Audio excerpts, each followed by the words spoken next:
भैया हो सुबह सुबह लेके आ गइल बानी एगो फेर से नया खबर। फैंस लोग काफी दुखी बाड़े जा, काहे दुखी बाड़े जा रउआ सबे के बताए वाला बानी। पूरा वीडियो में बनल रही जा भैया, बहुत ही इंपॉर्टेंट न्यूज लेके आ गइल बानी रउआ सभे खातिर।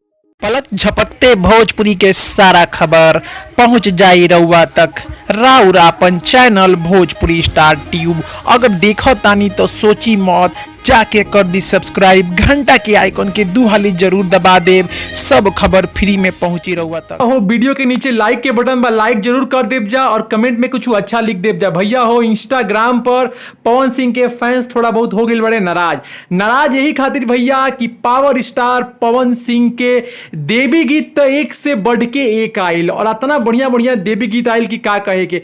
लेकिन भैया काहे ना आइल पावर स्टार के विदाई गीत। जी हाँ भैया, रउआ सभे के पता हुई और रउआ सभे बहुत पसंद करे नीजा पवन सिंह जी के विदाई गीत। यही बात पे भैया बहुत सारा इंस्टाग्राम पे कमेंट आइल बा कि पावर स्टार के देवी गीत में विदाई गीत कब आई। यही खातिर बहुत सारा फैंस कहता है कि बहुत खराब लागता पावर स्टार के देवी गीत के विदाई गीत नहीं खियावत। हाँ भैया, काहे कि विदाई गीत पावर स्टार इतना अच्छा गावेले कि लागे भैया एकदम लोर निकल जाए आंख से। रउआ सभी बताएं कि पावर स्टार के विदाई गीत आवे के चाही कि ना चाही, कमेंट में जरूर बताएं। और कमेंट की इंतजार बा और शेयर लगा दी, वीडियो पूरा फैंस तक पहुंचाई। भोजपुरी स्टार ट्यूब से अविनाश की रिपोर्टिंग, दिल्ली।